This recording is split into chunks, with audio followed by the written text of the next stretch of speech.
Welcome to this 15-slide presentation of the new quantum era. My name is Ramsey Hamilton, a PhD student at U of C. This presentation is a synthesis of 17 articles, and I will list the sources below. Slide 1 is the quantum countdown. Today I will highlight the security mandates, threats, and migration deadlines between 2025 to 2035.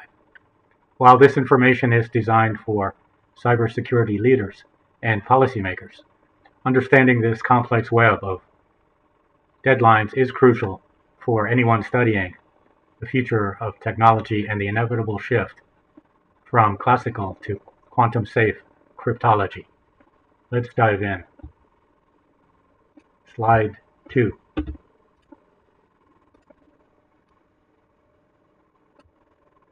This is the executive summary.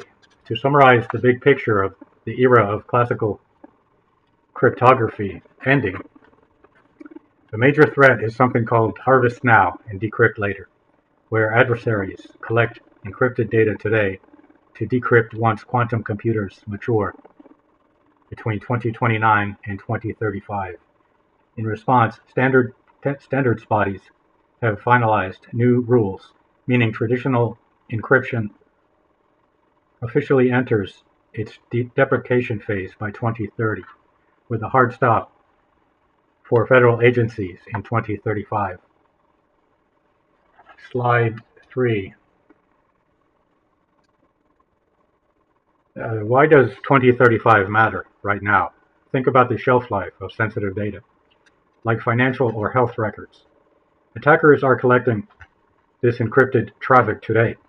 Analysts predict state actors might have some quantum capabilities by 2028, 2029, and the Capitol Hill white paper notes a cryptographically relevant quantum computer is likely available in the 2030s, where data could be exposed before its secrecy expires.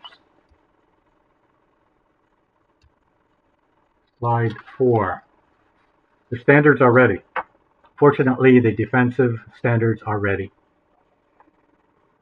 In August 2024, National Institute of Standards and Technology, NIST, published 3 core standards. FIPS 203, the primary standard for general encryption. FIPS 204 is the primary standard for digital signatures. And FIPS 205 acts as a fallback method because these are published technology. Because these are published, technology teams can begin software implementation immediately. Slide 5. The legacy cliff. We are rapidly approaching the legacy cliff. Right now, classical algorithms are widely used and perfectly acceptable. But between 2030 and 2034, they become formally deprecated and only allowed for legacy verification. By 2035, there is a hard stop. These older algorithms will be completely disallowed and banned for federal systems, meaning organizations have a narrow window to remove them. Slide 6.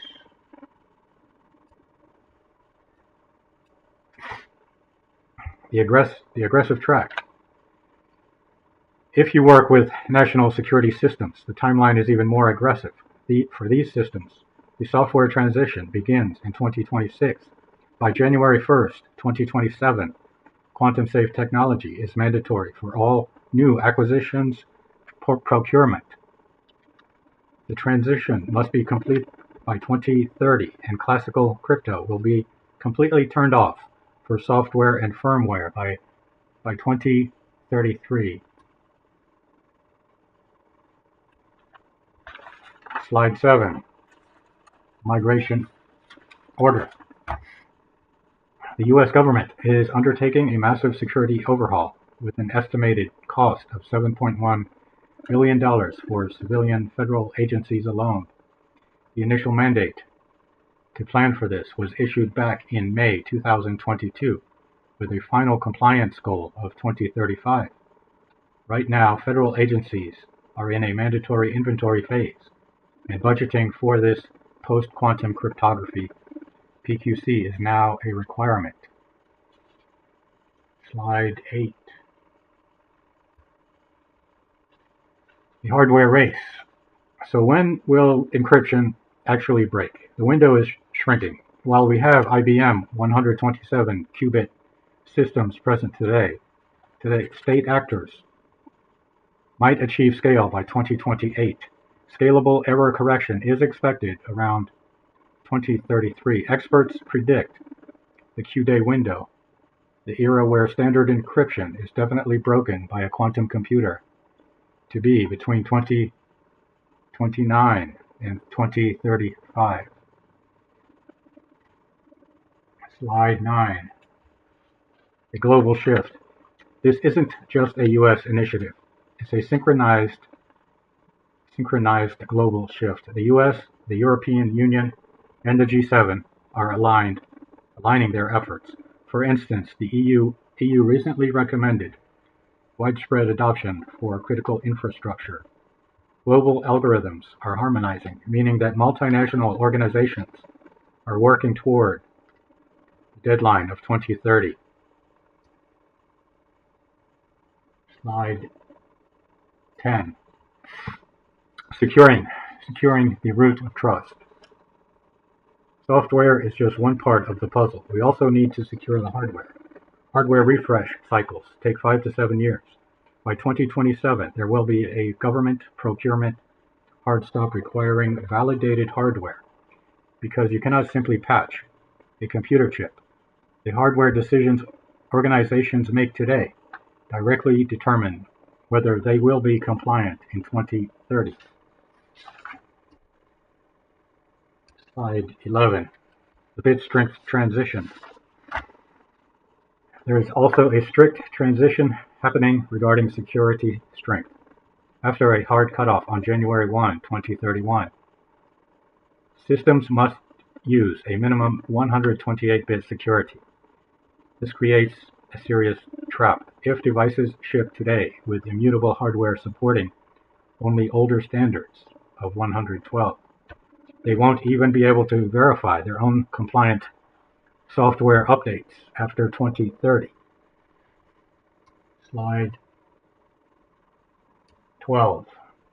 The 15-year medical device problem. Let's look at a real-world example, medical devices.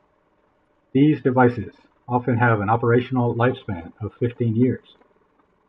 The FDA now requires manufacturers to ensure their cryptography can be updated.